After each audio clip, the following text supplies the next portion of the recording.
to be discussing one of the hardest things I've found it's to get a client to do, and that's take rest and recovery, right? So before you start a program, your life is in rest and recovery, right? Or to a certain extent, you're not as active, and then you might say, right, I'm going to get fit, I'm going to get healthy, and you get stuck in, and you're full of gusto. You want to make all these changes, and you don't want to go back to that state of inertia, right? Because you know lazy habits creep in, you start to get comfortable, and the idea of being sweaty, out of breath, and burning calories just gets beyond you. So when you've made that decision, let's get fit, let's get healthy, you're trying to put yourself as far away from that sedentary life as you can.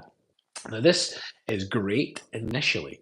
Now, when you start working out and making changes to your diet plan and all this good stuff, you'll hopefully be getting results as well. Over time, your body does get a bit depleted, both of nutrients and it starts to get tired. Why?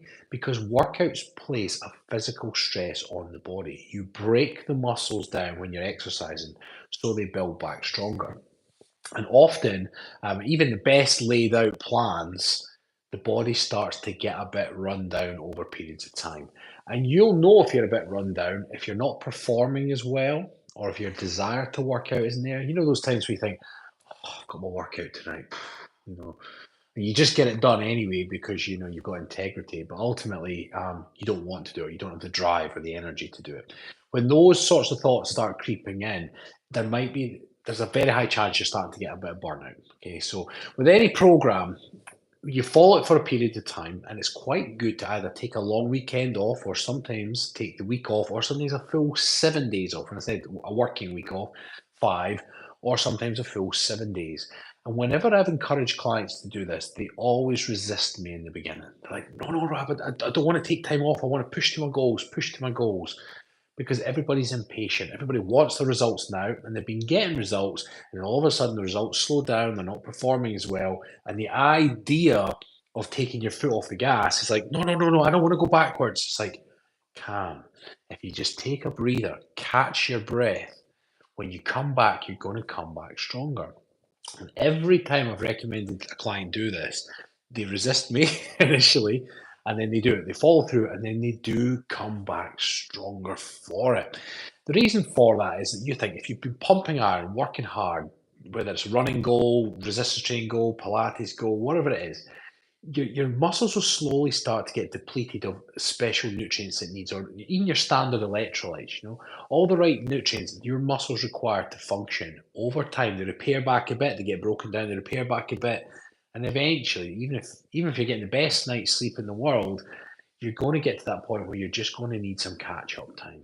Now, my advice is initially, let's just say you've been training for 6 weeks. So depending on how long you've been training non-stop for, will determine how much of a rest you should probably take. If you're doing quite heavy weights and you've been training for a period of at least 4 to 6 weeks, then you could look to take at least a working week off 5 days, or at least the weekend. If you've been training longer, some programs will have you going 12 weeks, and that's fairly standard, 12 weeks for a periodized program.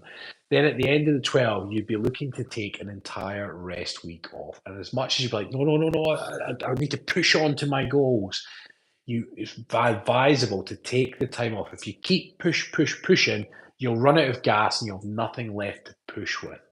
So what you do is you take a breather. Now, in that time, you don't necessarily do nothing. And that's where we talk about rest and recovery. So there is something known as active recovery. And active recovery is when you do things, not to the same intensity, and sometimes you mix up the stimulus, to bring blood flow to the area and then stretch muscles so they recover faster. So if you are doing a running goal and some weight training, then an active recovery might be some swimming or just some power walking with stretching. So the cardio element of it, the light cardio, will bring blood to the muscles, flush out toxins, bring nutrients there to heal, and then the stretching on the other side will lengthen those muscles out again, so that at the end of your week off, you'll come back fresher and stronger for it. In that time as well, you could take full advantage of getting your nutrition up. Now, remember that when you're exercising, when you're sweating, you deplete electrolytes. When you're working out hard, you'll deplete any carbohydrate stores. Even your amino acid reservoir in the body will start coming down. When you take a breather, it allows all those levels to come back up. If you're not sweating as much, your electrolytes will become more in balance, and your carb levels will become more balanced in the body. Your amino acid reservoir will go up if you're still consuming good levels of protein, but you're not breaking them down as much. Then all those levels will come back up as well. You'll prevent mental fatigue, so you'll be able to come back to your workouts wanting to train rather than being like, oh, another workout, that kind of thing. And in that time as well, you could take advantage of getting on top of good sleep habits as well, because sometimes when we're working out, you might be working out late or getting up early. So it might allow you to get longer time in bed to rest and recover and get all those nutrients and let those muscles come back stronger.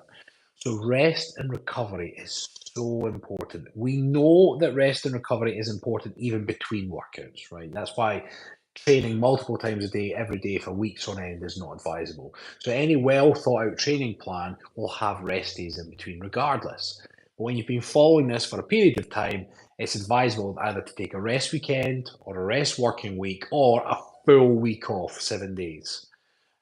Let the body heal, recover mentally and physically, all the nutrition levels back up, get back to good eating habits again, so you're not depleting any stores. And then when you come back to your plan, you'll come back fresh. Sometimes people use this time period to change up the program, which is quite advisable. So if you've been following a strength routine, you could take a week's rest, and when you came back, you might then follow a high rep routine or a medium rep or something different. Or you might just change up the workout exercises in themselves. So when you come back, you're coming back feeling fresh and also to a fresh workout. You come back, it's different. You're like, right, great. This is you'll have the gusto for it all over again, and you can go again. But it is quite nice to plan these in. I usually try and recommend if you depend on the intensity that you're training. If you're training quite intense, then every 4 to 6 weeks, you want to be thinking, right, I need a rest period. I want to plan ahead. And certainly, if you've gone 3 months, if you've gone 12 weeks, you definitely want to be taking a week off. So plan that in. And in that week, don't feel guilty. That's the key here. Do not feel guilty. Your rest week is just as important as a training week. Okay. And as I mentioned before, active recovery will play a huge role. So when you're in that week, like, right, what can I do to let my body heal? Okay. You could think of including more anti-inflammatory foods in your diet to bring the swelling down. You could avoid sugars. You could stretch, as I mentioned, some cold therapy. Just relaxing the mind and bringing the stress levels down as well will go a long way to helping your body recover. So in that time, it's get the mindset that the rest week is part of your training and you will come back stronger.